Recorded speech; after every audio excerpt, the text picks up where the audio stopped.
एक भारतीय सैनिक इसलिए नहीं लड़ता कि वो सामने वालों से नफरत करता है, बल्कि इसलिए लड़ता है क्योंकि वो अपने पीछे वालों से प्रेम करता है। कारगिल सीरीज के नए एपिसोड में आप सबका स्वागत है। जैसा कि हम सभी को पता है कि बंटवारे के बाद से भारत और पाकिस्तान के बीच विवाद चलते ही रहते हैं। भारत और पाकिस्तान ने 4 मुख्य लड़ाइयाँ लड़ी हैं, जिनमें से एक कारगिल की लड़ाई है। जी हाँ, कारगिल को सबसे कठिन युद्धों में से एक माना जाता है क्योंकि दुश्मन ऊंचाई पर थे और हमारी सेना को कड़ाके की ठंड में बर्फीली पहाड़ियों पे चढ़ाई करनी पड़ रही थी।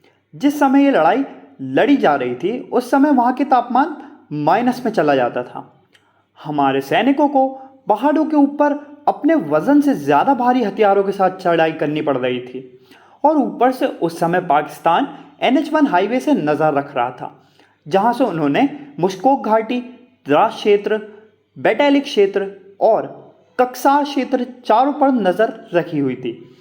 हमारे देश को वीरों की भूमि के रूप में जाना जाता है।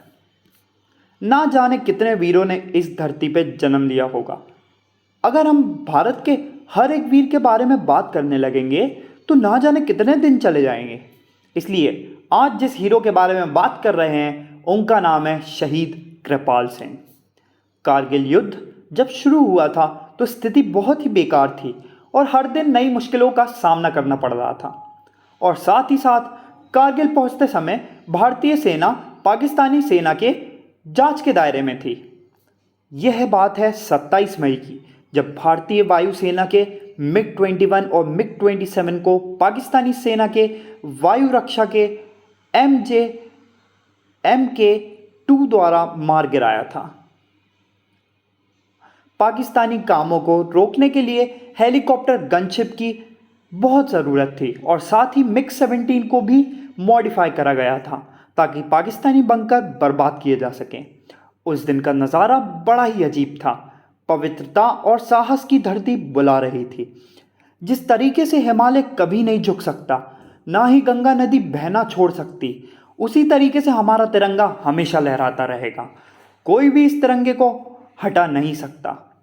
पाकिस्तानी बंकर को हमारे सैनिक नष्ट कर रहे थे, परंतु ये एक बहुत बड़ी चुनौती थी क्योंकि पाकिस्तान ने हमारी हर एक चीज़ पे नज़र रखी हुई थी। तो हमारे सैनिकों को रात में सब करना पड़ता था और क्योंकि दुश्मन ऊंचाई पर थे इसलिए हमारे सैनिक बार बार असफल हो जाते थे। एक बात जो पर्याप्त रूप से ज्ञात नहीं थी वह ये थी कि भारतीय वायुसेना को LOC पार नहीं करने और पाकिस्तानी सीमा पार करने से मना किया गया था। अन्यथा भारतीय वायुसेना को पाकिस्तानी की आपूर्ति लाइन बेची गई थी। द्रास क्षेत्र भारत के लिए बहुत ही ज़रूरी था क्योंकि वहाँ पर 4 मेन पॉइंट थे जो भारत को अपने पास वापस लेने थे। यह पॉइंट थे पॉइंट 5140, पॉइंट 4590, पॉइंट 5100, पॉइंट 5160। ट्रलोइंग हिल, कारगिल का जो भूभाग था वो समुद्री तट से 16,000 से 18,000 फीट ऊपर था और इन ऊंचाइयों पर जहां वायु की घनत्व है वह अधिकांश 30% कम होती है समुद्री तट से, और इस बात का असर भारी उपकरण ढोने में था कि कारगिल में ऊंचाई की वजह से इंजन का प्रदर्शन खराब हो गया। परंतु यह वह भूमि है जहां वीरों का जन्म हुआ, जहां स्वर्ग और मोक्ष का मार्ग है। यह हमारे कर्मों की भूमि है। इसका कर्ज सभी चीज़ों से बड़ा है और शायद इसी का कर्ज हमारे सैनिक को चुकाना पड़ा और अपनी जन्मभूमि की रक्षा करते करते वह शहीद हुए। उनके इस बलिदान के लिए हम उनके हमेशा कर्जदार रहेंगे। दोस्तों, आज के इस वीडियो में बस इतना ही।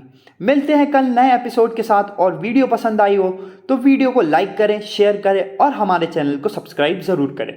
धन्यवाद।